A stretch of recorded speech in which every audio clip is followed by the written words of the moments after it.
kung saan ay pwede kang matalo at pwede ring manalo. Kailangan lang talagang lakasan ang loob kung gusto mong tumaya kahit na alam mo na pwede kang maging dihado. Ikaw kapuso, naranasan mo na bang mawala ng mahal sa buhay nang dahil sa maling pagtaya mo sa laro ng tadhana?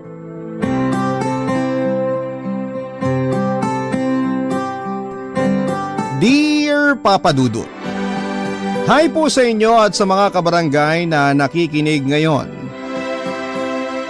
Itago niyo na lamang po ako sa pangalang Elma, 31 years old at taga Iligan City. Sobrang ganda kasi talaga ng mga kwentong inyong binabasa. Kaya naman nag-decide ako na sumulat din para makapagbahagi ng sarili kong kwento. Maaga akong naulila sa mga magulang ko, Papa Dudut. High school pa lamang ako ay binubuhay ko na ang sarili ko sa pamamagitan ng pagtatrabaho sa mga tindahan, palengke o kung saan paman. Hanggang sa makilala ko si Aldrin at maging boyfriend ko siya. Nasa tamang edad na rin naman ako noon kaya pumayag ako na sama na kami sa isang bahay na parang mag-asawa. Kaya lang doon ko siya mas nakilala at nakita ang pagiging mainitin ng ulo at pananakit niya. Mabisyo din po siya lalo na sa alak at kapag nalalasing ay doon siya mas nagiging mapanakit sa akin. Sinasampal niya ako, tinutulak, pabagsak sa sahig at nagiging marahas din siya pagdating sa kama. Tinis ko ang lahat ng yon, Papa Dudut. Mahal ko na kasi talaga si Aldrin. Saka ayaw ko nang maging mag-isa sa buhay. Masarap pala kasi yung may kasama ka tapos ay ramdam mong mahal ka. Mabait din naman minsan ang partner ko basta huwag lang siyang malalasing o kaya ay matatalo sa sugal. Dahil madalas na ako ang napagbubuhatan niya ng init ng ulo niya, at lahat ng iyon ay tinanggap at tiniis ko lamang para hindi kami magkahiwalay, Papa Dudut.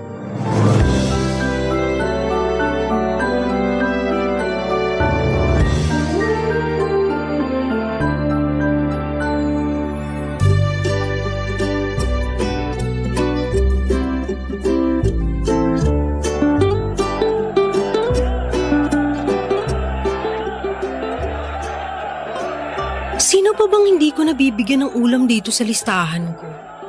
Ay, dalawa na lang pala to. Sina Henry at Patrick. Kailangan may abot ko na sa kanila tong pagkain nila bago magsimula ang sabong. Dahil baka mas lalo ko mahirapan na mahanap sila. Nasaan na ba yung dalawang yun? Ayun! Nakita ko na si Henry! Henry! Henry! Oh, Elma! Ang aga mo yata ngayon. Oo, kasi baka maabutan ako ng pagsisimula ng sabong. Mahihirapan na naman akong iabot ang mga order niyong pagkain. Ay, oo nga pala. Muntik ko na rin makalimutan yan. Ito may kasama ng libreng sabaw yan. Oh, Basta sa katapusan ng bayad nito oo, walang problema. Halos lahat naman kayo dito sa sabungan tuwing katapusan talaga nagbabayad sa akin eh. Salamat. O paano? Mauna na ako sa'yo Kasi lilista ko pa yung mga pumusta dun sa kalabang manok ni Patrick Ay teka, nasan nga pala si Patrick? Yung pagkain na lang kasi niyang hindi ko pa naibibigay sa kanya. Eto, diretsuhin mo lang tong daan na to. Makikita mo siya dun. Nandun din kasi banda yung mga tumataya sa manok niya. Okay, salamat. Sige, kita-kits na lang.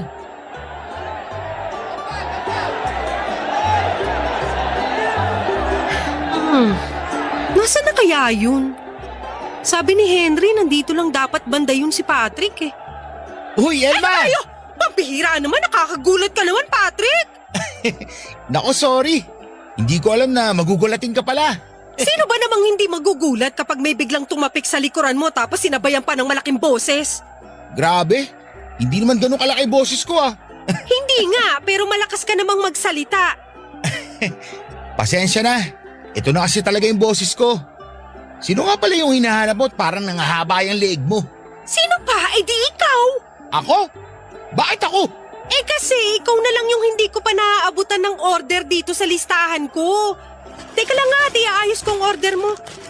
Kailangan ko na rin kasing pumunta sa kabilang kanto sa may talyer para doon naman mag-deliver ng pagkain.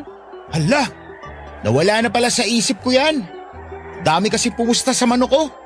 Hindi pa nga ako nag-aalmusal eh. Kaya sigurado ako na mauubos ko agad ang dala mong pagkain. Hindi ka pa nag-aalmusal? Naku, eto, dadagdagan ko na ng puto bongbong tong order mo para mas mabusog ka. Uy, sakto! Alam mo ba na swerte raw malagkit na pagkain bago ang sabong? Kasi pampakit ang panalo. Salamat, Elma. Ang bait mo talaga. Anong mabait? Kasama yan sa babayaran mo sa akin sa katapusan ng buwan. Walang problema sa bayad. Sulit naman yung ino-order namin pagkain sa'yo. Kasi lahat masarap. Teka, sandali. Ano yan? Parang ang laki naman ng pasa mo dyan sa dalawang braso mo. Naku, wag mo nang pansinin to. Tumama lang naman to sa may kanto ng lamesa sa bahay namin. Sa akin ka pa ba naman magsisinungaling? Matagal ko na kilala yung kinakasama mo si Aldrin. Kaya alam ko na siya ang may gawa niyan. Hindi niya naman sinasadya na matulak ako ng malakas dahil sa kalasingan niya, yun lang yun. Kailan ka ba naman matatauhan, Elma? Dapat, hindi mo sinasayang ang oras mo dyan sa lasenggong boyfriend mo. Ang dami namang iba dyan na handa kang alagaan at mahalin. Huwag ka magtiis sa taong hindi ka naman kayang ingatan at pahalagahan. Alam mo, Patrick, masyado nang madrama yung sinasabi mo. Kunin mo na nga itong pagkain mo para makapag-deliver na rin ako sa kabilang kanto. O basta sa katapusan ng buwan ng bayad nito, ha? Papadudot nang magsama kami ni Aldrin sa isang bahay ay nag-decide ako na magluto na lamang ng ulam at iba pang mga pagkain para ibenta sa mga kalapit na school, talyer o sabungan. Dahil medyo madaldal akong tao ay marami kaagad ako naging suki. Nagustuhan din kasi nila ang mga tinda kong ulam na bukod sa mura na ay masarap pa. Isa nga sa mga suki ko noon ay si Patrick na madalas kong nakakausap sa mga sabungan kapag nagdi-deliver ako ng pagkain. Mabait siya at magaan kausap. Madalas din siyang nag-worry kapag nakakakita siya ng sugat o pasa sa balat ko. Matagal niya na rin kilala ang partner kong si Aldrin at alam niya ang tungkol sa pagiging lasinggero at mapanakit nito sa akin. Marami rin kasi kaming kapitbahay na nakakarinig kapag sinasaktan ako ni Aldrin, Papadudot. Minsan nga ay sumusugod pa sila sa bahay dahil sa pag-aalala sa akin kapag masyado ng malakas ang ingay na ginagawa ng pananakit sa akin ng partner ko. Pinapayuhan na rin nila ako na hiwalayan na si Aldrin o kaya ay ipabarangay ito, Papadudot. Pero hindi ko yon ginagawa dahil masyado ko na siyang mahal at ayoko na makulong siya. Hanggang sa mabuntis niya ako at iyon ang nakita kong pag-asa na baka magbago na ang partner ko. Kaya lang, Papadudot, mas lalong naging malala ang pagkalango ni Aldrin sa alak pati na ang pananakit niya sa akin. Lalo na nga nang matanggal siya sa trabaho at palagi na lamang siyang nasa bahay. Mas naging madalas ang pag-init ng ulo niya. Sa akin niya yon binubunton at talaga namang nasasaktan niya ako. At ang pananakit niya sa akin ang naging dahilan para makunan ako, Papadudot. Sobrang sakit para sa isang ina ang mamatayan ng anak. Kaya yon ang nagtulak para tuluyan na akong makipaghiwalay kay Aldrin. Sa pagtatapos ng relasyon namin ay naging boyfriend ko naman si Patrick. Hindi nagtagal ay nagsama na rin kami sa iisang bahay, Papadudot.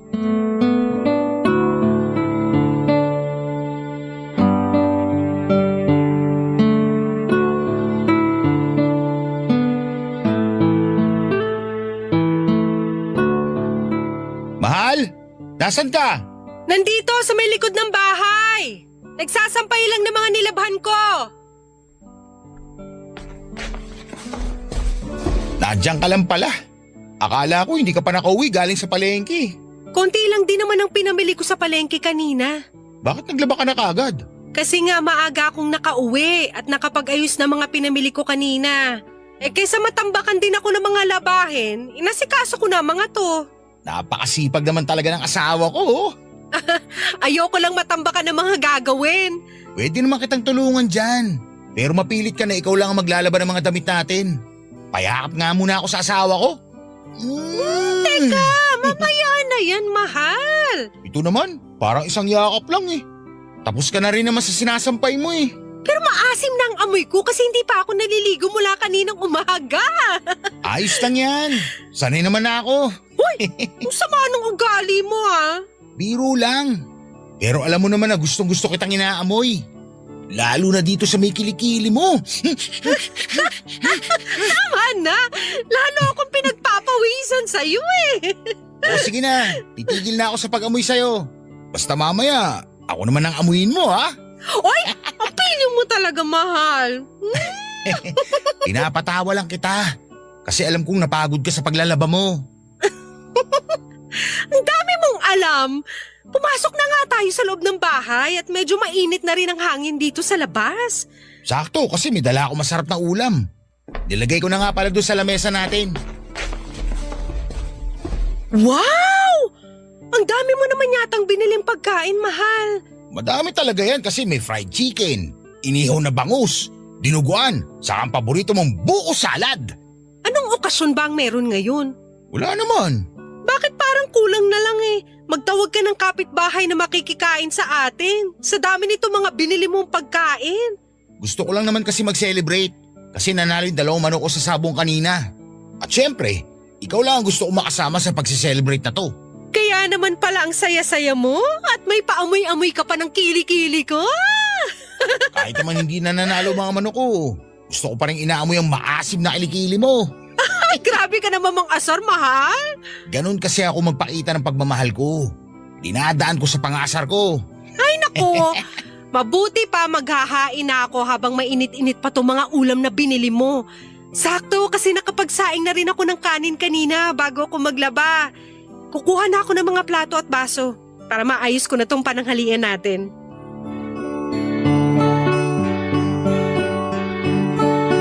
Papadudot aaminin ko na noong una ay panakipbutas ko lamang talaga si Patrick. Wala pa ngang 2 buwan nang nakakalipas mula nang maghiwalay kami ni Aldrin nang sagutin ko siya. Gusto ko lang din kasi talagang makaranas muli ng pagmamahal mula sa isang tao at ayoko lang din na mapag-isa sa buhay. Kaya kaagad din akong pumayag na magsama kami sa isang bahay, Papadudot. Hindi naman ako nagsisi dahil napakabait na tao talaga ni Patrick. Napakalayo niya sa ex-partner ko na si Aldrin at sa aming dalawa ni Patrick, siya talaga ang mas malambing at maasikaso. Kaya hindi nagtagal ay naramdaman ko na rin ang totoong pagmamahal para sa kanya. Ni minsan kasi ay hindi niya ako sinigawan o sinaktan. Wala siyang ibang pinaparamdam sa akin kung hindi puro pagmamahal lamang. Ang naisip ko nga noon kaya siguro ako binigyan ng Diyos ng pagsubok nang makunan ako ng dahil sa ex-partner kong si Aldrin ay para mas mabigyan ng daan ang kwento namin ni Patrick, Papadudot. Barangay Love Stories. Barangay Love Stories. Alaga na ginagawa ni Patrick sa mga manok niya. Hindi ko alam na grabe niya palang gastusan ang mga pagkain at vitamins na para sa mga yon. May trainer pa ang mga manok niya para mas maging matapang daw pagdating sa pakikipaglaban sa sabungan. At kinakausap niya rin ang mga yon na parang tao at palagi niya akong binibilinan na huwag gugutumin ang mga alaga niyang manok. Nakakatawang isipin pero parang mga anak na rin ang turing niya sa mga manok niya, Papadudot. Noong una wala naman akong nakikitang problema. Dahil bukod sa mga manok niya at sabong ay wala na siyang ibang bisyo. Nakwento niya rin, Papadudot, na minana niya ang pagiging mahilig sa manok o sabong sa namatay niyang tatay at lolo. Kinalakhan na raw niya ang pag-aalaga sa mga ito kaya hindi niya na rin nabitawan pa. Nagumpisa siya sa pag-aalaga ng sisiw at pagtaya ng maliliit na halaga sa mga sabong. Hanggang sa siya na mismo ang nagtayo ng sarili niyang breeding farm ng mga manok na pangsabong. Hindi niya raw mabitawan yon dahil talaga raw nakakaaliw ang mga manok na inaalagaan niya, Papadudot.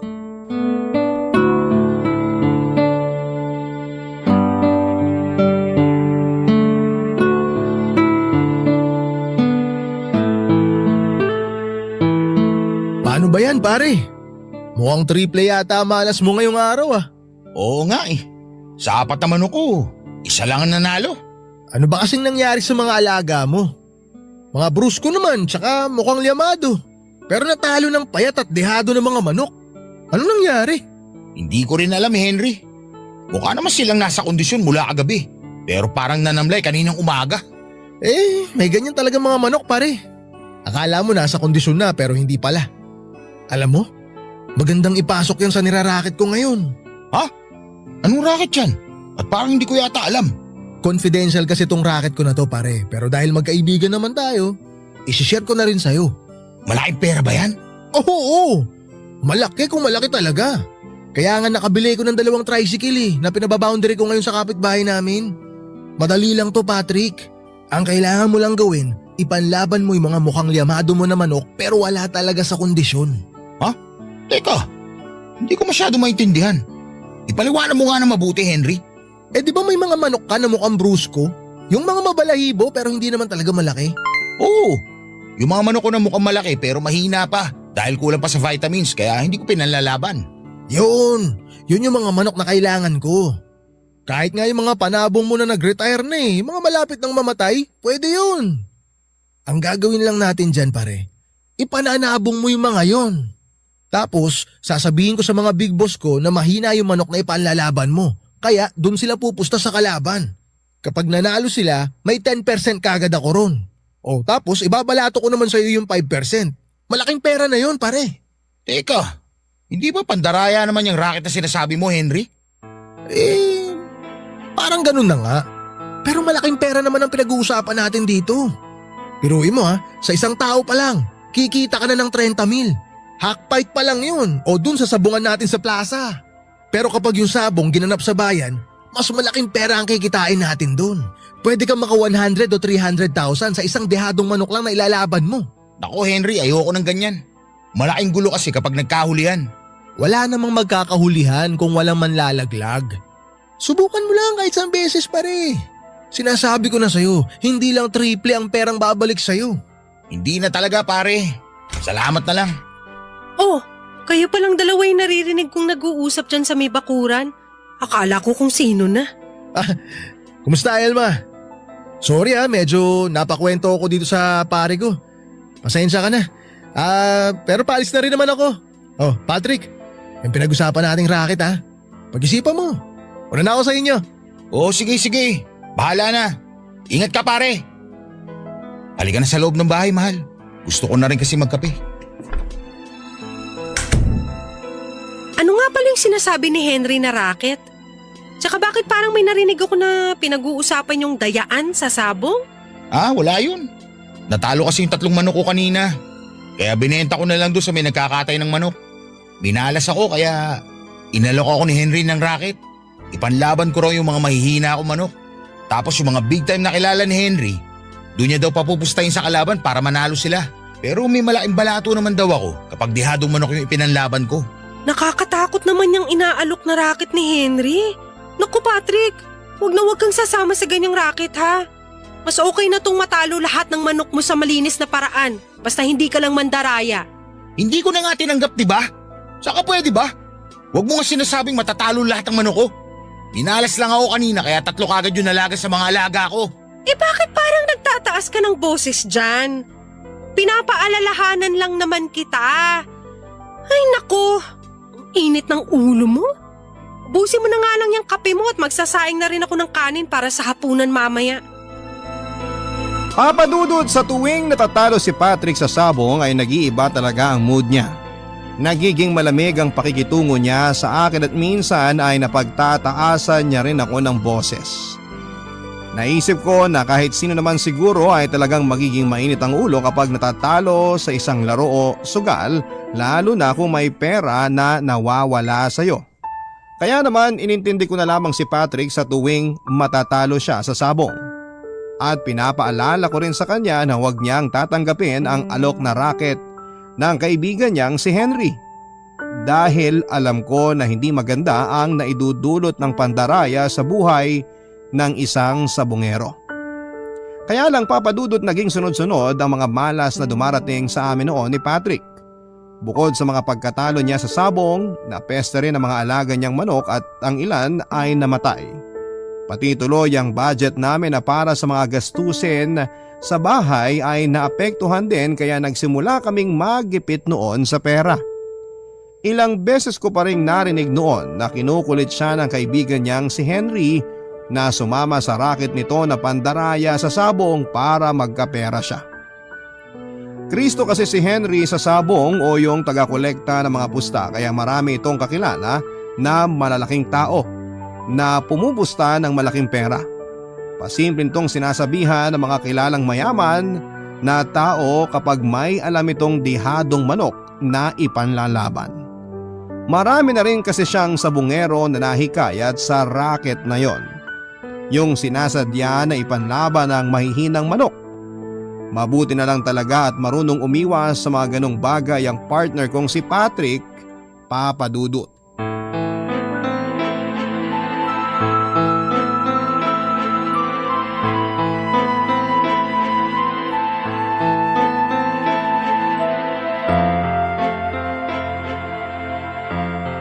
Elma? Elma!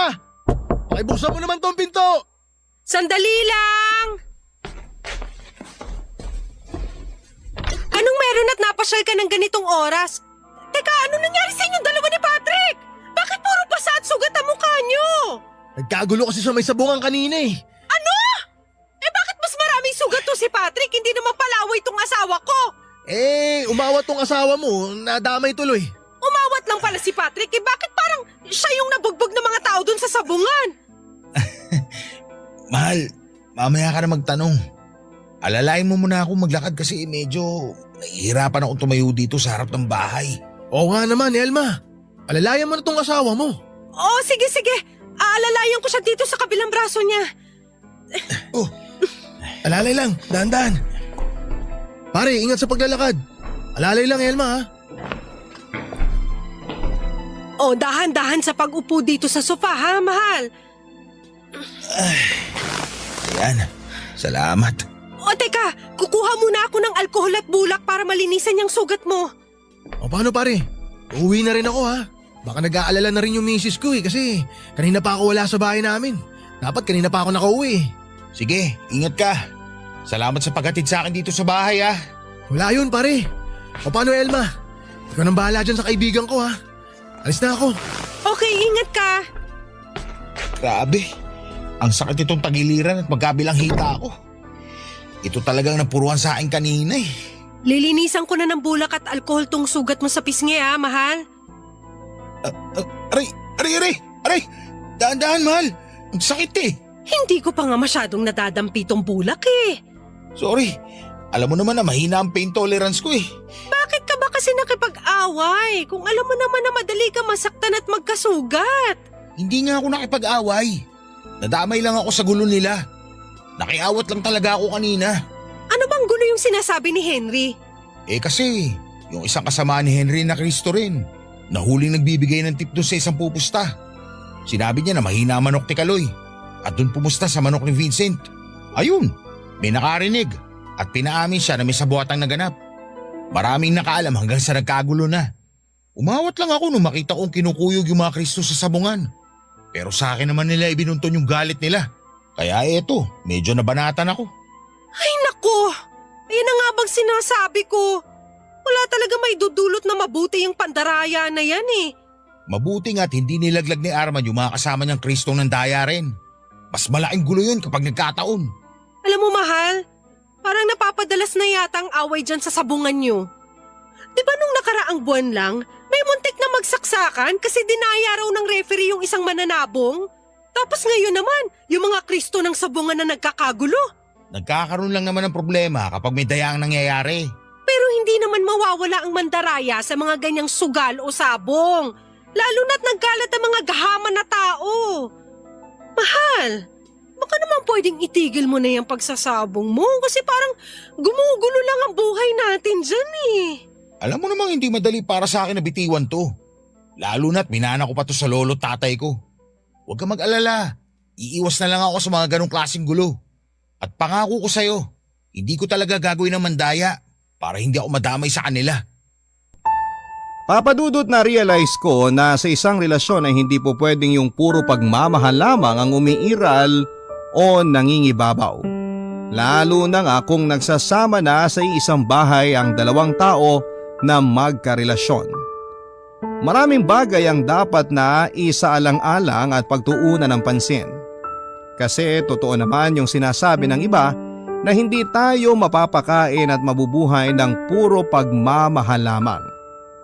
Kailangan na kumayod tayo, magtrabaho o maghanap ng kung anumang pagkakakitaan kung gusto talaga nating tumatag ang isang relasyon. Nakita ko naman yon sa partner kong si Patrick. Kagaya ng nabanggit ko kanina, bukod sa vision niya na pagsasabong ay wala na akong iba pang marireklamo sa ugali niya dahil ni isang beses ay hindi niya ako sinaktan, papadudot.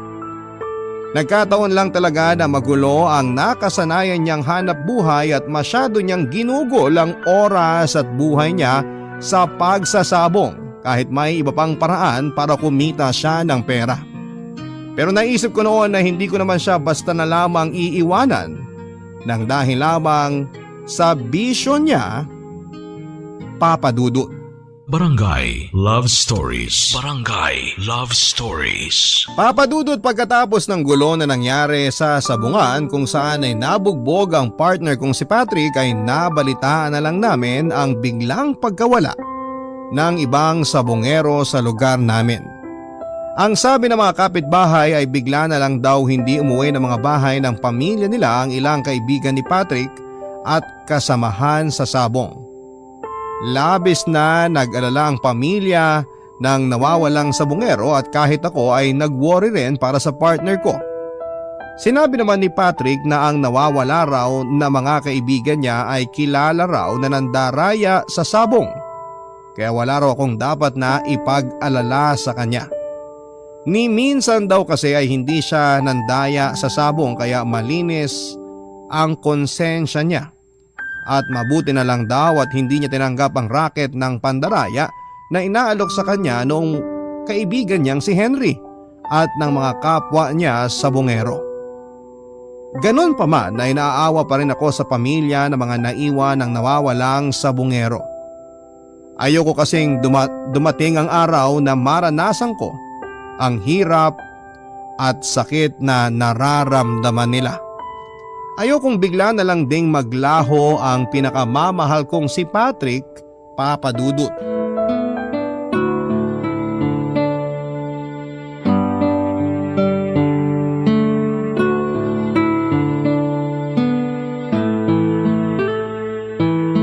Mahal! Mahal! May maganda akong balita! Ano yon? At parang masyado ka namang excited dyan.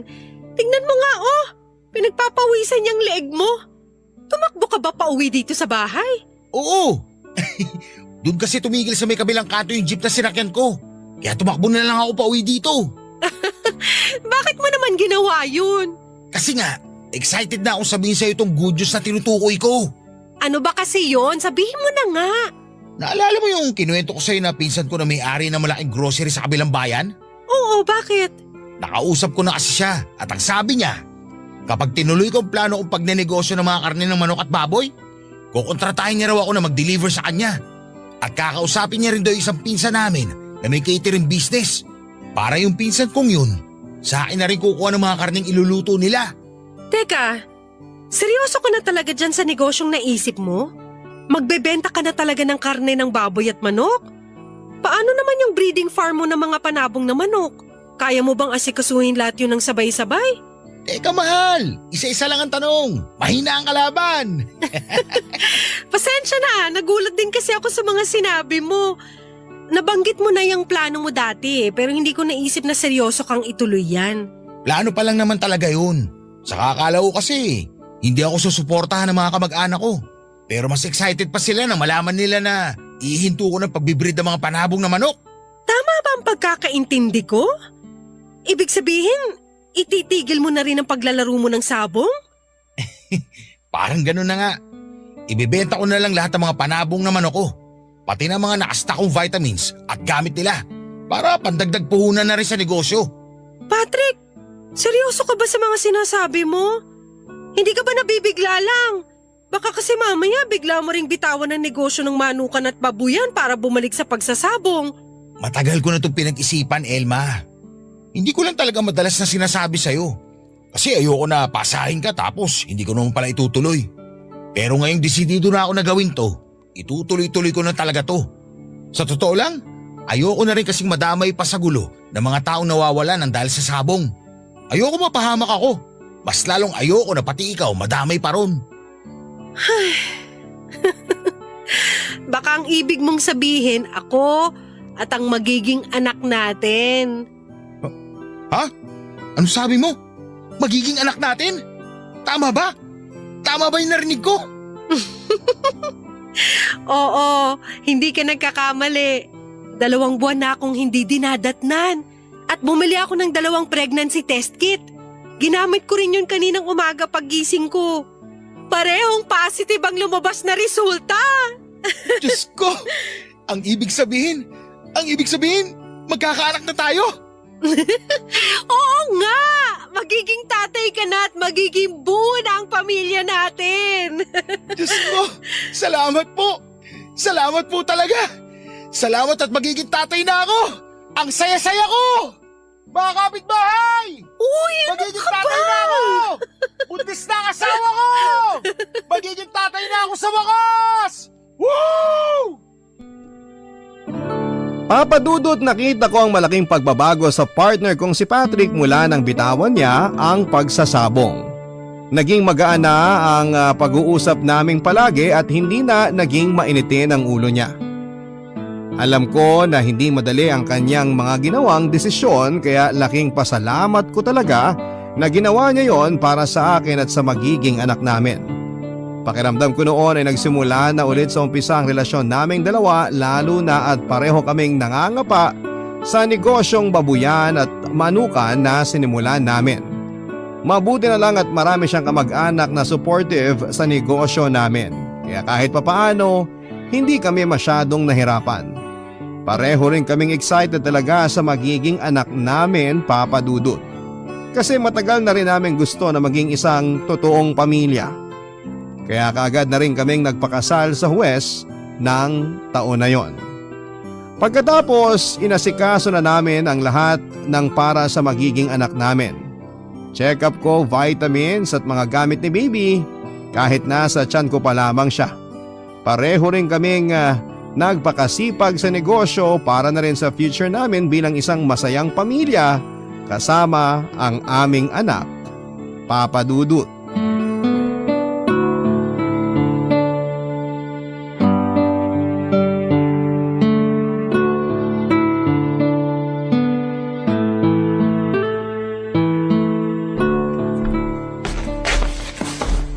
Mahal, bakit nandito ka pa sa bahay?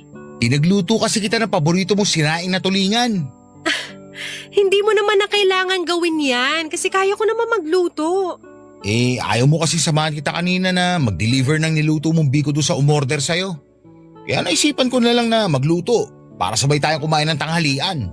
Hindi kita pinasama kasi nga kailangan mo maglinis kanina ng mga kulungan ng alaga nating baboy at manok. Teka, dito ka ba sa bahay magtatanghalian at naghahain ka na dyan sa lamesa natin? Oo, saan ba dapat? Kasi 'di ba fiesta dun sa bayan ngayon? Narinig ko na niyaya ka ng pinsan mo na makipiesta dun. Nako, hindi na ako pupunta kasi baka mahirapan ka lang sa biyahe kung isasama kita. Ayos lang naman sa akin kahit hindi ako sumama. Ayun na nga mahal. Kaya ayoko rin pumunta kasi alam ko hindi ka sasama. Ayos nga lang sa akin na maiwan dito sa bahay. Kahit naman hindi pa ako buntis nun, hindi na talaga ako mahilig makipiesta. Tsaka 'di ba, may magaganap na championship ng sabong mamaya sa bayan? Oo. Ba't hindi ka pumunta dun para manood? Ha? Teka, okay lang sa'yo na pumunta ako doon? Oo naman. Manunood ka lang naman dun, di ba? Tsaka malaki rin ang natulong ng pinsan mong yun sa negosyo natin. Okay din na magpakita ka ng konting suporta sa kanya mamaya. Tsaka alam ko rin na gusto mong pumunta doon. Kasi di ba taon-taon mong inaabangan ng championship ng sabong sa bayan? Tama ka mahal. Palagi ko talagang inaabangan yun kahit wala akong panlaban na manok. Kaya nga pumunta ka na sa bayan kasi walang problema sa akin. Kahit makifiesta ka at manood ng sabong mamaya. Ang totoo, nahihiya rin kasi ako sa'yo eh. Bakit naman? Baka kasi isipin mo na hindi ko kinokontrol ang sarili ko pagdating sa sabong. Baka pag-isipan mo ako na bigla na lang akong bumalik sa bisyo ko na yun. Walang ganun, mahal. Sabi ko naman, di ba, na malaki ang tiwala ko sa'yo. Nagpapasalamat nga ako kasi nagawa mo talagang bitawan ng pagsasabong para sa akin at sa magiging anak natin. Gusto ko na rin kasi magbagong buhay. Gusto kong maiba naman yung kwento ng buhay natin. Pagsasabong na yung kinabubuhay namin. At yun ang ayokong manahin na magiging anak natin. Kaya tutuparin ko talaga ipangako ko sa'yo na hindi na ako babalik pa sa bisyo kong pagsasabong. At naniniwala ako na magagawa mo yun, mahal. Ikaw pa ba? Ang laki kaya ng tiwala at bilib ko sa'yo. Kaya nga mahal na mahal kita eh. At mahal na mahal din kita. Kayo na magiging anak natin. Pero mahal, okay lang ba talaga na pumunta ako ng bayan at manood ng championship ng sabong? Oo nga! Yun! Akala ko hindi ka papayag eh. Wala namang problema sa akin basta i-text mo na lang ako ha kung anong oras ka makakauwi mamaya. Oo, mahal. Sige, aalis na rin ako. Nakahain naman na dito sa lamesa ang kanin at ulam. Teka, hindi ka na ba magpapalit ng damit? Hindi na. Ayos na tong suot ko. Para di na rin ako magtagal. Baka mahirapan pa akong sumakay ng jeep papuntang bayan. O paano? Aalis na ako, mahal ha?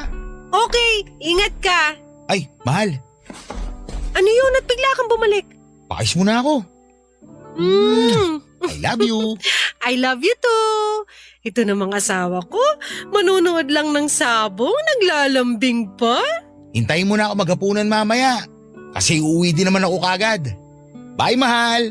I love you. Mahal na mahal kita. Mahal na mahal ko kayo na magiging anak natin. Sobra!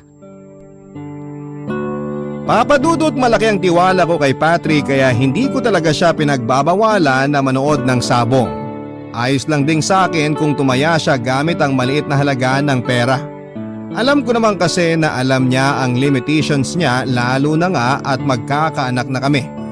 Kaya naman hinayaan ko siya noon na makifiesta sa bayan at manood ng malaking sabong na magaganap doon. Taon-taon kasi siyang nandoon at palagi siyang masaya kapag uuwi ng bahay pagkatapos ng sabong na event na yon. Kaya ako na ang nagkumbinsi sa kanya na pumunta at makifiesta sa bayan. Hindi naman kasi talaga mabibitawan basta-basta ang bisyo, hindi ba papadudot? Kaya naman inintindi ko talaga noon si Patrick at pinaramdam ko yon sa kanya.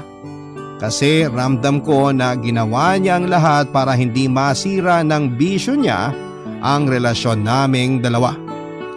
Kaya nga nagulat talaga ako nang mag-decide na siyang bitawan ng breeding farm niya ng manok na panabong at iba pang mga gawaing may kinalaman dito. Doon pa lamang ay alam ko nang hindi ako nagkamali ng lalaking pinili na mahalin at makasama. Kaya lang papadudot, hindi pala para sa lahat ang tuloy-tuloy na kwento ng masayang pagsasamahan at pagbubuo ng isang pamilya. Hindi ko alam kung pagsubok pa rin ba ito pero pakiramdam ko ay bigla na lamang nagtapos ang lahat. Noong araw kasing umalis si Patrick para makifiesta sa bayan at manood ng malaking event ng sabong doon ay yun din ang huling araw na nakita ko siya. Hindi na kasi siya nakauwi ng bahay at wala na akong naging balita sa kanya.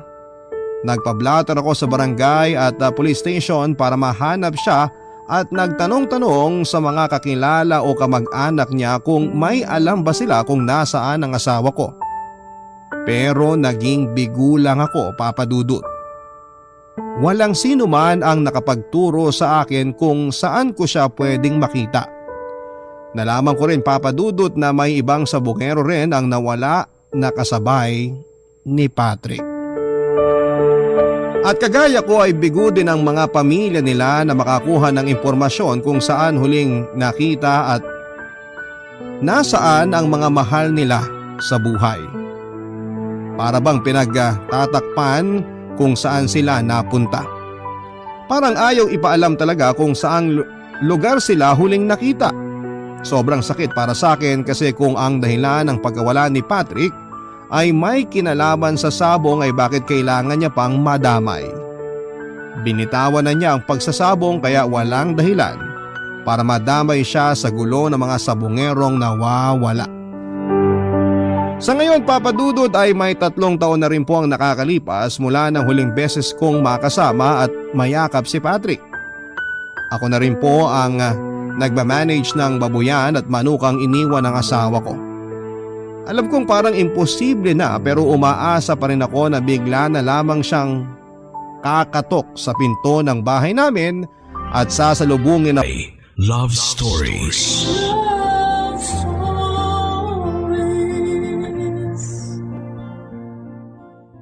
Barangay LS 97.1 Number 1 Forever. mahal ng isang magulang ay hindi matutumbasan ng libu-libong klase ng pag-ibig mula sa mga taong dumaraan lang sa buhay natin. May mga magulang na kaya tayong tanggapin maging sino man ang gustuhin natin sa buhay. Ikaw, kabarangay, meron ka bang magulang na walang kondisyon ng pagmamahal sa'yo? Dear Papa Dudut, bago po ako magpakilala ay hayaan niyo po muna akong bumati ng isang magandang tanghali sa lahat ng bumubuo ng Barangay LS at sa mga kabarangay nating avid listener ng inyong programa. Sana po ay nakarating sa inyo ang sulat kong ito at fan na fan po kasi kami ng Barangay Love Stories. Lalo na ang lola ko na lagi nakatune in sa radyo tuwing tanghalian para mapakinggan kayo. Ako nga pala si MJ, hindi ko po totoong pangalan. Isa po akong babae at taga Maynila ako, Papa Dudut. At kasama ko sa bahay ang pamilya ko. Isa po akong bisexual o yun bang nagkakagusto sa parehong kasarian pero mas attracted po ako sa kapwa ko babae. Sa mata ng iba, maraming nag-aakala na straight ako kasi babaeng babae raw po ako sa datingan ko. Hindi nga raw po halata na baliko ako. Gusto ko pong i-share sa mga kabarangay natin ang kwento ko na magsisimula noong college pa lamang ako. Yun din po ang panahon na confused o nalilito pa po ako sa sexual orientation ko. May babae po akong nagustuhan na ang pangalan ay Riri. Classmate ko siya, Papa Dudut. Pero una muna kaming naging mag-best friend at pareho kaming first year ng panahon na yon. Si Riri po yung tipo na palaayos ng sarili. Maya't maya akong tumingin sa salamin para i-check ang mukha niya at mag-retouch. Kung tawagin siya ay Kikay, samantalang ako ay saktong punas lamang ng panyo para matanggal ang mantika sa aking mukha. Oily face kasi ako tapos ang init pa sa Pilipinas. Pero hindi naman po ako nagrereklamo. Siguro ay na-conscious lamang ako sa sarili ko noong nakilala ko si Riri. Kumbaga hinangaan ko siya at kung paano niya ayusin ang sarili niya para mas lumabas ang angkin niyang kagandahan. Kaya naman noong nag-second year college kami ay kapansin-pansin ang biglang pag-glow up ko dahil natuto na rin po akong mag-ayos sa wakas. Gumamit ako ng mga sabong nakakaputi at natuto akong manamit ng maayos. Dahil dito ay nadagdagan tuloy ang kumpiyansa ko sa sarili at mas lalo akong hinangaan si Riri. Hindi po alam ni Riri ang feelings ko sa kanya noon, Papa Dudut, kasi never ko naman pong inamin sa kanya simula first year college kami. Kahit pasaring ay hindi po ako nagsasabi. Sa katunayan, may mga nakaka-MU akong lalaki noon at nanliligaw sa akin pero hindi ko po sila pinapatulan. Nagkakagusto ako sa kanila pero hindi kasing lalim ng pagkagusto ko kay Riri. Kaya isang araw noong summer break ay naglakas loob akong aminin sa kanya ang feelings ko. Pero sinigundahan ko kaagad yon ng birong baka nami-miss ko lamang siya kasi bakasyon. At dahil best friends naman po kami ni Riri ay walang nagbago sa turingan namin sa isa't isa. May jowa rin po si Riri noon, Papa Dudut. Kaso'y nag-break po sila at ako po ang nag-comfort sa kanya, Papa Dudut.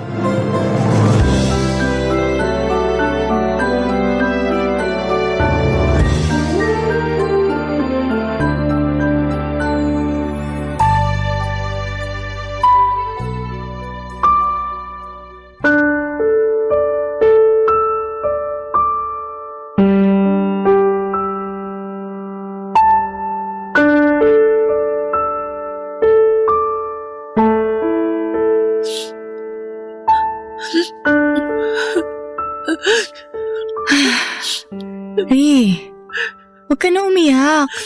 Tama na yan. Sinasayang mo lang luha mo sa tukmol na yun eh. Masakit lang kasi yung paghihiwalay namin. Buong akala ko okay kami tapos hindi pala. Siguro kasalanan ko talaga kaya siya naghanap ng iba. Sira, wala kang kasalanan. Kung meron man, siya ang dapat sisihin kasi hindi siya nakontento sa'yo. Hindi ko talaga matanggap na pinagpalit ka niya tapos iniwang ka lang ng basta-basta. Ang bait-bait mo kaya tapos ang ganda-ganda pa. Thanks, MJ. Pinagaan mo ang loob ko kahit paano. Sabi naman sa'yo tama na sa kakaiyak. Hindi niya deserve ang mga luha mo, girl. Siguro nga pero anong magagawa ko? Nagmahal lang naman ako eh. Nandun na tayo sa minahal mo siya. Walang masama dun. Sa totoo lang, bilib nga ako sa pagmamahal mo sa kanya kasi bihira na lang yung ganyan. Yung bang loyal ka sa isang tao, tapos sisirain lang niya yung tiwala mo. Ang malala pa, ipagpapalit ka sa iba. Siya talaga may problema sa inyong dalawa, hindi ikaw. Sabi ko nga 'di ba, ang bait mo na, maganda ka pa. Baka naman sinasabi mo lang yan kasi mag-best friend tayo. Hindi no, kilala mo ko, hindi ako bolera. Kaya umasa kang totoo mga sinasabi ko. At hindi yun magbabago kahit tumanda pa tayo. Para sa akin, mabait ka pa rin at maganda. Thanks ulit.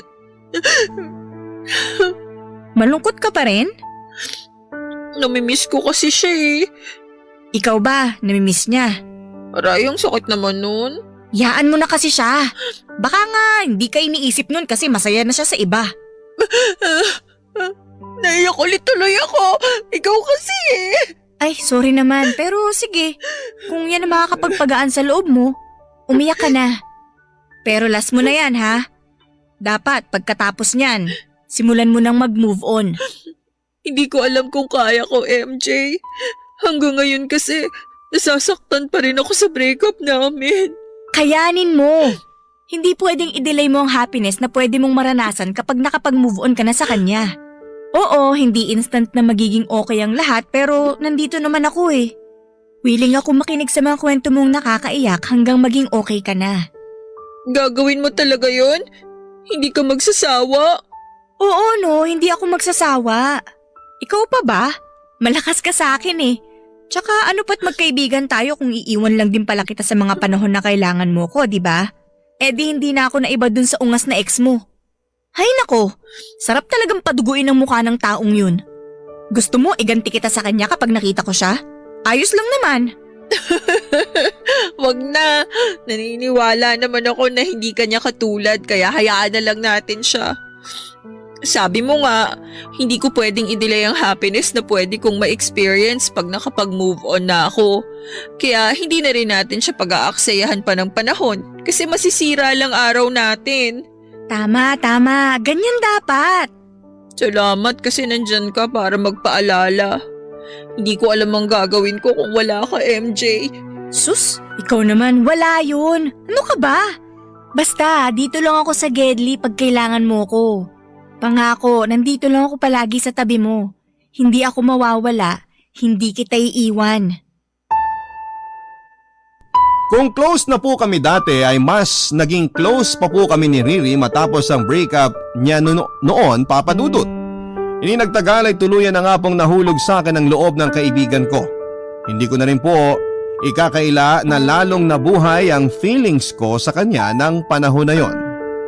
Para sa akin ang kapal naman ang mukha ng nakarelasyon niya para iwanan at saktan siya.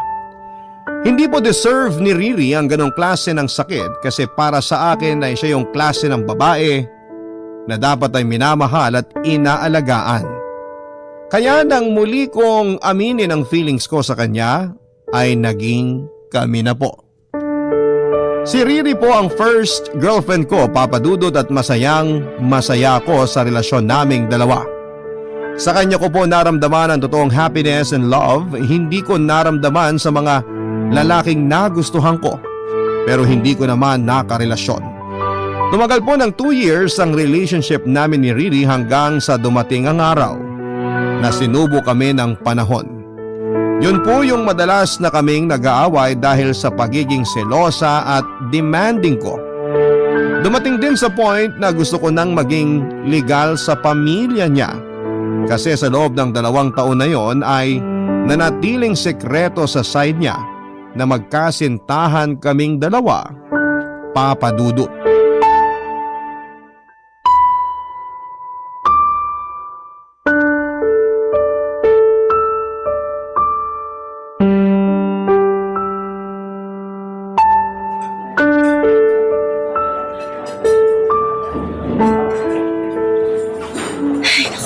Bakit ngayon ka lang? Anong oras na oh? Sorry, may tinapos pa kasi ako sa bahay. Alam mo namang hindi ako pwedeng umalis basta-basta. Hindi ako naniniwala sa'yo. Ang sabihin mo nagpapalusot ka lang. Lagi mo naman dinadahilan yung pamilya mo eh. Anong sinasabi mong nagpapalusot lang ako? Totoo naman na marami pa akong ginawa sa amin kaya hindi ako agad nakaalis. Nakakarindi na kasi. Paulit-ulit ka na lang na may ginagawa tuwing magde-date tayo.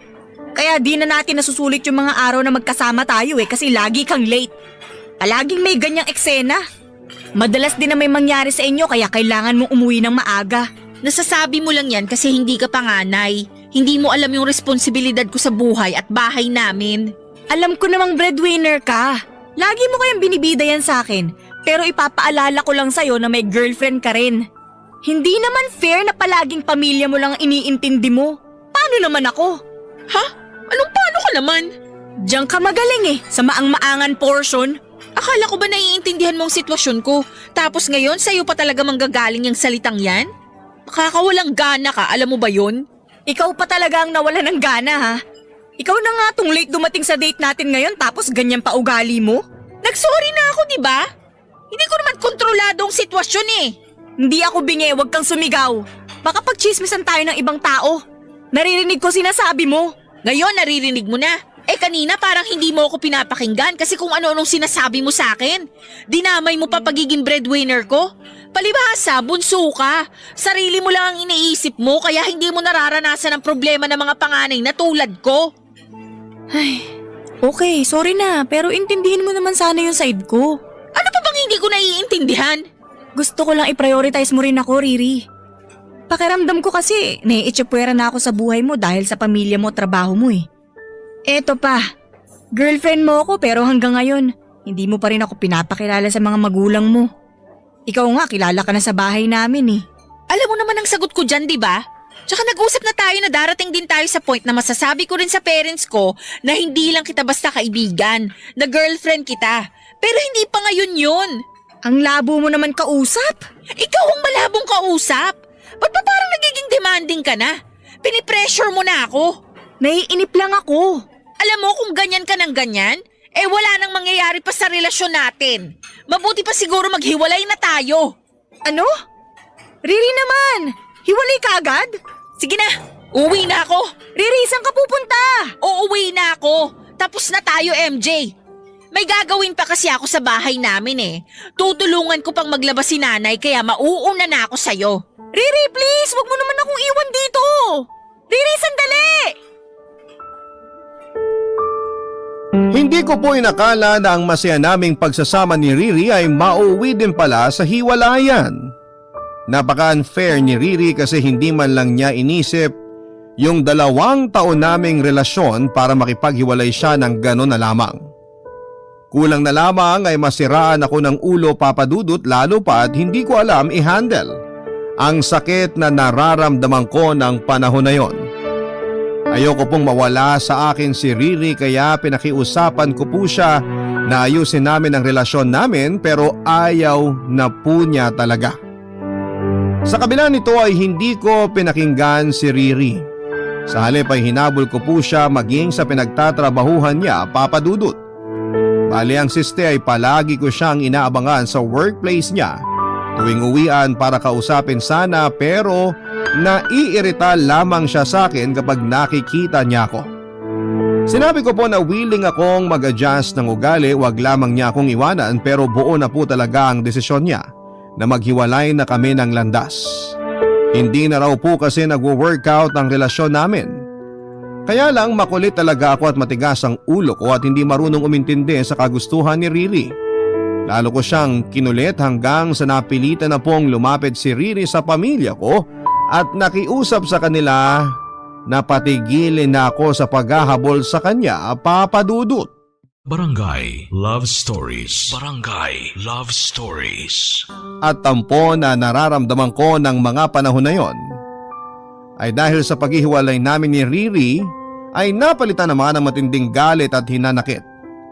Hindi niyo rin naman ako masisisi, bagaman walang perpektong relasyon ay palagi naman po naming nalalampasan ni Riri ang mga gusot sa pagsasama namin noon dahil maintindihin po akong tao. Sa katunayan, noong may nagawa siyang mali sa relasyon namin ay hindi ko siya iniwanan. Nagstay ako at sinubukang buuin ulit ang tiwala ko sa kanya para bumalik kami sa dati. Tapos nung ako naman nang naging toxic ay iniwan agad niya ako. Alam kong unfair ang realidad.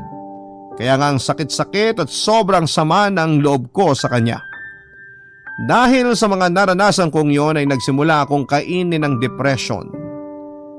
Simulan noong iwan ako ni Riri ay hindi na po ako pumasok sa trabaho, Papa Dudut. Puro lang po inom ng alak ang inatupag ko kasama ang mga barkada ko. Nagsimula na po akong hindi umuwi sa amin at mas madalas na natutulog sa ibang bahay. Hindi po katakataka na labis pong nag-alala sa akin ang tatay ko, lalo na't unti-unti nang nalayo ang loob ko sa kanya. Kaya nga isang araw nang himalang nasa bahay ako at kasabay kong kumain ng tanghalian ng tatay ko, ay sinamantala na niya ang pagkakataon para kausapin ako ng masinsina noon, Papa Dudut.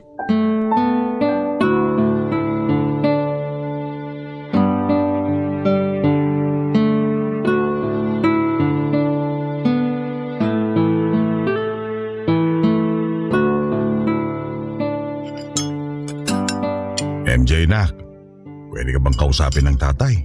Tungkol po saan, Tay? Napapansin ko kasi na madalas kang wala sa bahay natin. Ngayon ka lang umuwi kaya hindi na ako nagdalawang isip na sabayan kang kumain. Namimiss na kasi kita, anak. Sorry po, Tay. Saan ka ba natutulog pag wala ka rito? Okay ba yung mga pinupuntahan mo? Sa mga kaibigan ko lang naman po. Huwag po kayong mag-alala, safe naman po ako kasama sila. Ah, ganun ba? Mabuti naman kasi hindi ko alam kung saan kita hanapin kung sakali eh. Anak, ayos ka lang ba? Tay, ang totoo, hindi po ako okay. Dahil ba sa pag-iwalay niyo ni Riri? Opo eh. Hanggang ngayon hindi ko pa rin po kasi matanggap na iniwan niya ako. Naayaw na niya sa akin. Hindi naman po ako masamang tao. Oo, may times na nag-aaway kami pero ginagawa ko naman ang lahat para intindihin ang sitwasyon para magkaayos pa rin kami. Pero sa dulo, iniwan pa rin niya ako. Nakikita ko naman ang mga effort mo sa relasyon niyo ni Riri. Pero meron din kasi siyang responsibilidad. Siguro hindi ikaw yun sa ngayon. Kasi ang focus niya muna yung pamilya niya. Yun nga po masakit, Tay. Akala ko kasi magiging okay kami kapag pumayag akong isikreto niya sa parents niya yung relasyon namin. Lalo na't hindi pa kami graduate nun. Kaso nakapagtapos na kami at nakapagtrabaho, ganun pa rin. Nakatago pa rin ako tsaka isa pa rin akong isang malaking sikreto. Tapos ngayong hiwalay na kami, parang wala man lang kaming pinagsamahan. Ganon-ganon na lang niya tinapon at kinalimutan ng lahat. Ang unfair naman po para sa akin nun, Tay. Unfair nga. Pero hindi naman natin kontrolado kasi ang mga mangyayari. Lalo pag ginawa mo naman ang lahat para isalba ang relasyon nyo. Saka pipilit mong ayusin ang lahat, mas lalo lang kayo nagkasiraan ni Riri. Lalo lang niyang gustong lumayo sa'yo. Hindi ko na nga po kasi alam ang gagawin ko eh. Hindi ko po alam kung paano patitigilin yung sakit na nararamdaman ko. Anak, Nandito lang ako para sa'yo. Kapag malungkot ka o nasasaktan, huwag kang mahiyang lumapit sa amin at magsabi. Hindi ka namin huhusgahan. Nandun na tayo sa walang madaling solusyon para mawala ang sakit na nararamdaman mo. Pero tandaan mo, responsibilidad mo magpatuloy sa buhay kahit naghiwalay na kayo ni Riri. Huwag mong hayaang tumigil ang ikot ng mundo mo kasi hindi ka naman mag-isa. Kasama mo kami. Oo, iniwan ka na ni Riri pero nandito naman ako at mga kapatid mo. Pati ang nanay mo na nasa langit, sigurado hindi rin papahuli sa pagsuporta sa'yo. Tay naman lalo tuloy ako nag-i-emosyonal nung binanggit niyo si nanay. Totoo naman Ganon ka kamahal ng nanay mo. Tay, gusto ko po sana mag-sorry kasi masyado ako nag-focus sa sarili ko. Hindi ko kayo naisip. Nakalimutan ko may pamilya pala ako na nag-aalala sa akin ng husto. Nako, alam mo, kulang na lang masira na ako ng ulo sa kaiisip kung nasan ka o kung ligtas ka ba sa mga pinupuntahan mo. Ay, MJ anak, wala na ang nanay mo. Ayoko namang pati ikaw mawala rin sa akin. Kaya sana naman, umuwi ka pag aalis ka. May uuwihan ka naman May pamilya ka. Hindi ko po akalain na may ganong klaseng sentimiento ang tatay ko tungkol sa akin, Papa Dudut. Aaminin ko pong nalungkot ako kasi hindi ko akalain na naaapektuhan na rin pala siya sa mga pinaggagawa ko. Mabait at masipag pong tao ang tatay ko at simula nang mamatay ang nanay namin ay wala na siyang ibang inatupag kundi ang magtrabaho para mabuhay kaming magkakapatid at mapagtapos kaming lahat sa pag-aaral. Isa pong padjak driver si tatay, Papa Dudut, at proud po ako sa trabaho niya kasi hindi siya gumagawa ng masama para kumita ng pera. Mas lalo ako naging proud sa kanya nang mapagtapos niya ako sa pag-aaral. Kaya nga parang may libo-libong karayom ang tumutusok sa puso ko nang kausapin niya ako at pakiusapan na umuwi na sa amin. Yun po ang naging inspirasyon ko para ayusin ang sarili ko, Papa Dudut. Nagsimula po akong gumising sa umaga na nagpapasalamat sa lahat ng mga biyaya ng Diyos na ibinibigay niya sa akin at sa pamilya ko. Naghanap din po ulit ako ng trabaho. Nakapasok naman ako sa isang BPO company bilang call center agent. Simula noon ay nakapag-provide na po ako sa amin at masaya ako na nabawasan na ang alalahanin ng tatay ko sa mga gastusin sa bahay. Hindi naglaon ay unti-unti ko rin pong nahanap ang mga piraso ng sarili ko na nawala dahil sa pagkabigo ko sa pag-ibig. Dahil ito sa pamilya ko na nagmamahal sa akin lalo na sa tatay ko, Papa Dudut. Sa loob ng 2 taon sa pagtatrabaho, sarili at pamilya ko po finocus ang lahat. Hanggang isang araw ay naisip kong sumubok ulit na pumasok sa isang relasyon at doon ko na nga po nakilala si Nida. Matapos kong mag-install at tumambay sa isang dating app. Bisexual din po si Nida katulad ko, Papa Dudut. Nag-click kami kaagad kasi maayos naman siyang kausap. Nag-decide kaming magkita for the first time at may nangyari sa amin. Pero kinatagalan ay meron po siyang inamin, Papa Dudut.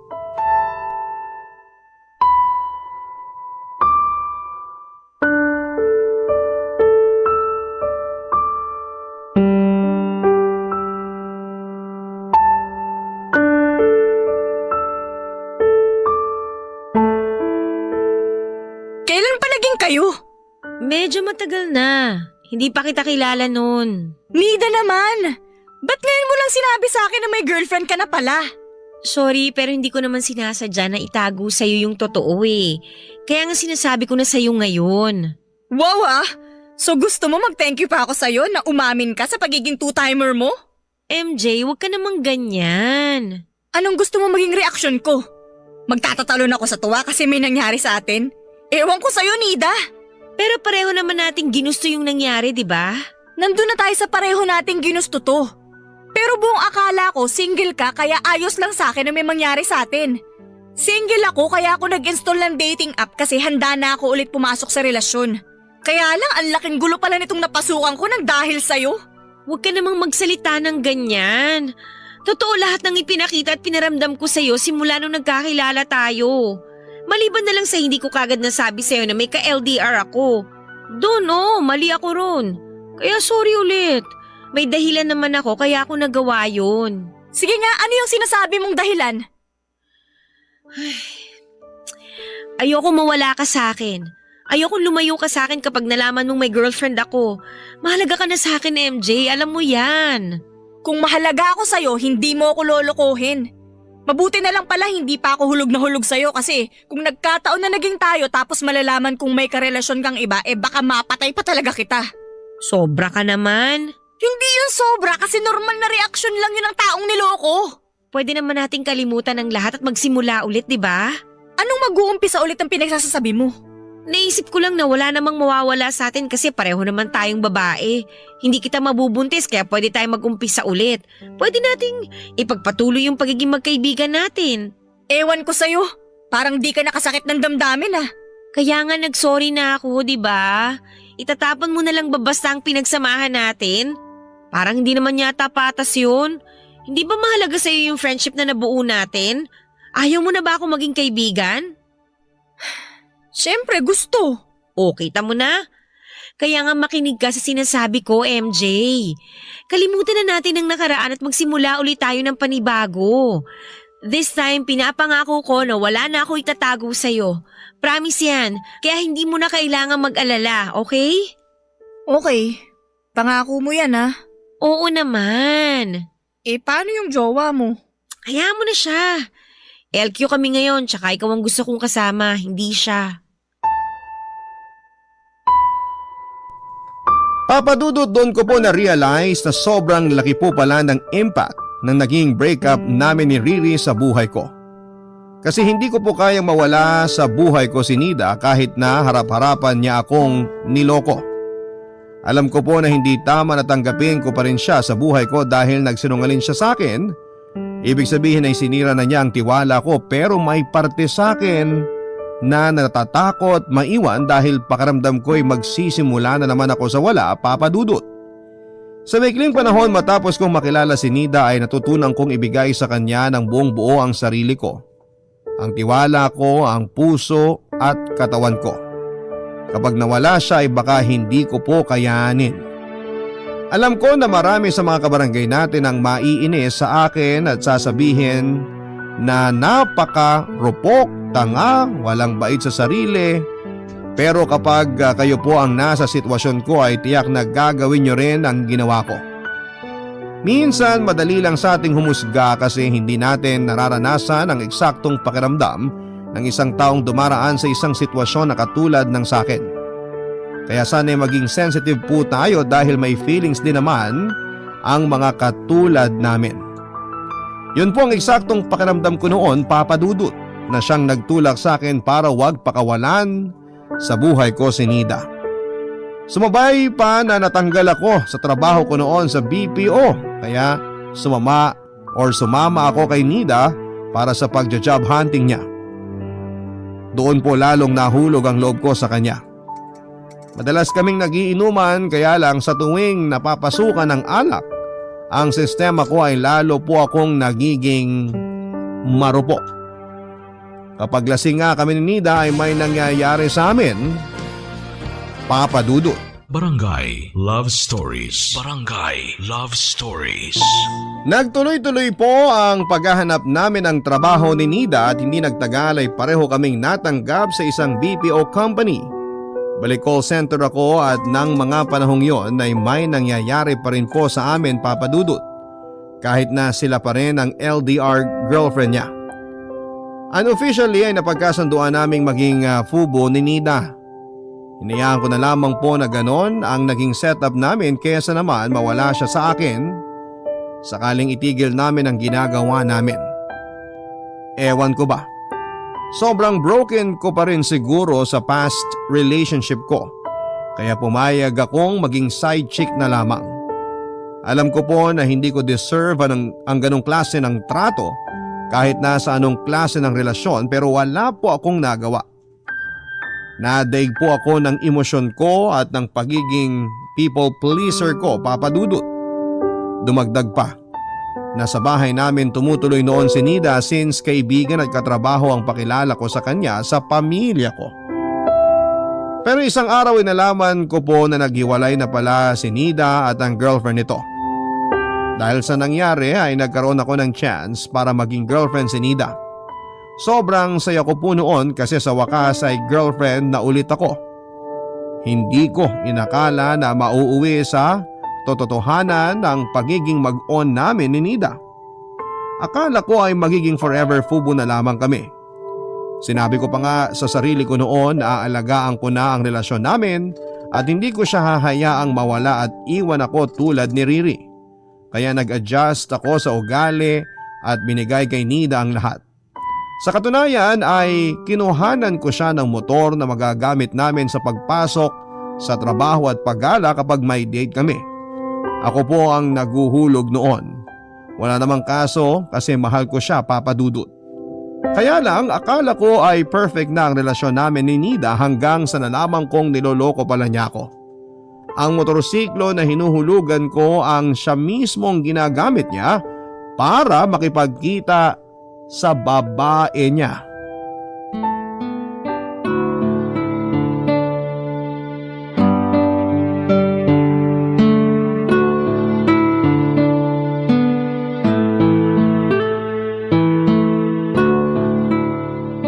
Nida, nakikinig ka ba sa sinasabi ko?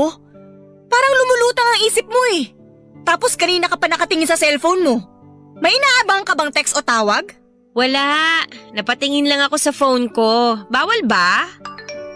Uy, sa wakas nag-reply din. Sinasabi ko na nga ba may ka-text ka eh. Ha? Wala to, no? Hindi ako naniniwala sa'yo. Akin na yung phone mo, patingin! MJ naman eh. Huwag ka namang makulit. Wala lang to. Anong wala? Sobrang excited kang basahin yung message ng kung sino mang nag-text sa'yo. Alam mo, napakasinungaling mo talaga. Huwag mo naman sabihin yan. Wala akong ginagawang masama sa'yo. Nagde-date nga tayo, di ba? Tayo yung magkasama.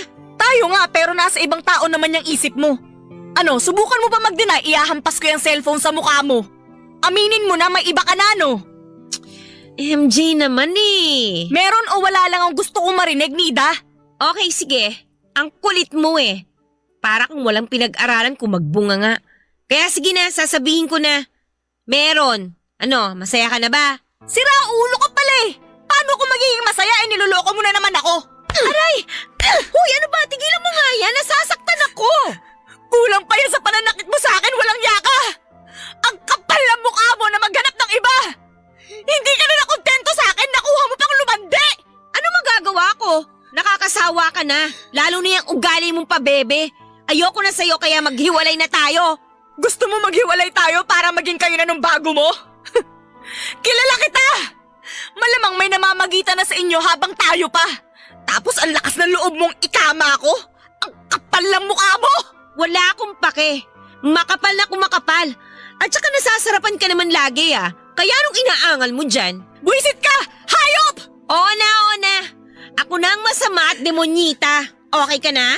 Tinanggap ko na ang papel ko sa buhay mo kaya pwede ba tanggapin mo na lang ang desisyon ko? Hihiwalayan na kita. Ayoko na sa'yo kaya bahala ka na sa buhay mo. Salamat na lang sa lahat. Huwag mo naman ako iwan. Please! Pag-usapan natin to. Ayusin natin to. Huwag mo ako iwan. Wala na tayong pag-uusapan at hindi na maaayos yung relasyon natin. Kaya mabuti pa, simulan mo na mag-move on. Magalit ka sa akin kung gusto mo para makalimutan mo ko kagad. Huwag mo na akong hahabulin ha. Daig mo pang linta sa pagiging clingy mo. Nakakairita ka.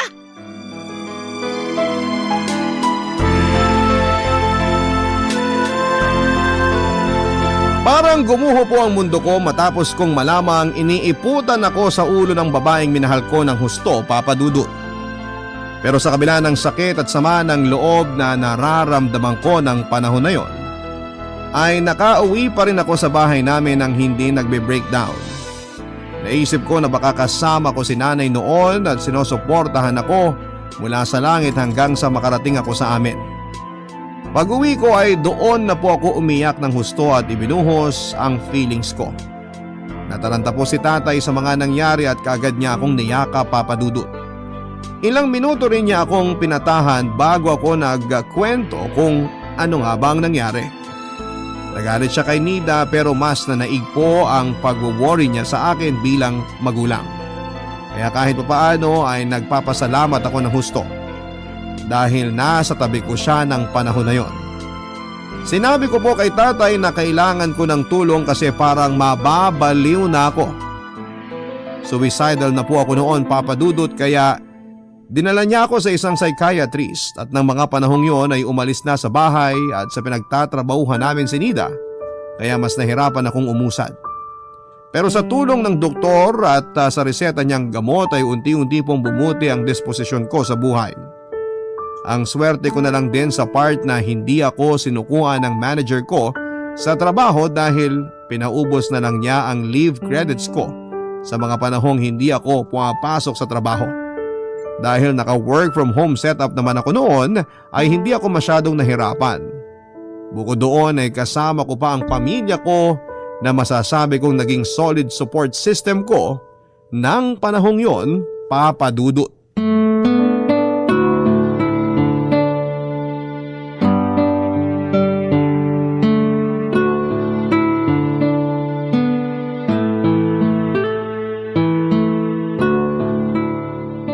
Nak, pwede ba kita makakausap? Sige po, tay. Tara, tabi po tayo dito sa sofa. Salamat, Nak. Hindi ka naman siguro matutulog pa, no? Baka lang kasi naistorbo kita eh. Hindi pa naman po, tsaka wala naman po akong ginagawa. Ano pong meron? Bakit niyo po ako gustong makausap? Gusto lang kitang kumustahin. Akala ko naman po may nangyari ng kung ano. Medyo umukay na po ako, tay. Pero minsan, pakiramdam ko bumabalik ako sa umpisa. May mga pagkakataon na umiiyak ako bago ako matulog kasi hindi ko mapigil yung isip ko sa pag-overthink.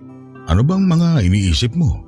Marami po pero more on yung trauma ko po sa mga past relationship ko. Naisip ko po na baka hindi ko deserve na makatagpo ng babaeng magmamahal sa akin ng totoo. Na lahat ng nakikilala ko ay sasaktan at iiwan lang ako. Katulad ng ginawa sa akin ni Riri at Nida. Huwag mo sabihin yan. Kasi naniniwala ako na darating din ang araw na makikilala mo ang taong hindi ka sasaktan at iiwan. MJ anak, tatay mo ko. Higit kanino man, ako nakakakilala sa'yo. Masunurin kang anak, mapagmahal. Kaya maswerte ang magiging kapareha mo sa klase ng pag-ibig na meron ka. Kahit na nabigo ka sa una at sa ikalawa, huwag mong akuin ang sisi sa lahat na nangyari o hindi man kayo nagtagal. Lalo na kung pilit mong inaayos ang sarili mo. Tay naman, huwag niyo po akong paiyakin. Hindi naman kita pinapaiyak ka. Hindi raw pero nakakatouch po ang mga sinabi niyo. Alam niyo ba na kapag kayo nagsabi, naniniwala ako? Dapat lang kasi tatay mo ko. Salamat sa suporta, tay ha. Kahit nung sinabi ko sa inyo na bye ako, hindi kayo tumigil sa pagsuporta sa akin. At hindi ako mapapagod na ipaalala sa'yo na mahal kita. At nasa tabi mo lang ang tatay, maging sino ka man. Para sa akin, ang pagiging magulang, ang dakilang tungkulin na sinumpaan kong tanggapin, simula nang ipanganak kayo ng nanay nyo. Kaya basta hindi masama ang ginagawa nyo at hindi kayo mapapahamak, nandito lang ang tatay sa likod nyo. Ang masasabi ko lang sa lahat ng mga pinagdadaanan mo, anak, kaya mo yan. Kaya ko po kasi nasa tabi ko po kayo, tay. Payakap nga po. Halika nga rito. Ang laki-laki na ng bunso ko. Pero tay, ako pa rin ang baby sa pamilya natin ha. Aba, oo naman. I love you po, tay. Walang kapantay at kondisyon ang pagmamahal ng magulang sa anak. At yun po ang napatunayan ko dahil sa tatay ko, Papa Dudut. Malaki po ang bahagi na ginagampanan niya para tuluyan ako makapag-move on sa nakaraan ko at para maayos ang disposisyon sa buhay. Bukod doon ay malaki rin ang naitulong sa akin ang mga therapy session ko dahil nakapag-focus ako sa sarili ko at mas kumalma ang mataas kong emosyon. Nakipag-reconnect na rin po ako sa mga dati kong kaibigan para kumustahin sila at mag-sorry sa pang-ghosting ko sa kanila noong busy ako sa love life ko. Humingi rin ako ng tawad sa manager ko nang bumalik ako sa trabaho at nangako na pagbubutihin ko na ang trabaho para makabawi sa kanya at sa kumpanya. Nagbunga naman yon nang maging top performer ako ng ilang beses sa team namin. Kaya marami po ang naging proud sa akin. Dahil kumikita na ako ay nakapag-ipon po ako para may pagawa ang sahig ng bahay namin, bagay na labis na kinatuwa ng tatay ko. Totoo po na kapag inuna mong mahalin ang sarili mo ay sunod-sunod na rin ang darating na mga magagandang bagay sa buhay mo. Papa Dudut, hindi na po naalis sa isipan ko ang sinabi sa akin ni tatay noon na meron daw pong taong darating sa buhay ko na mamahalin ako.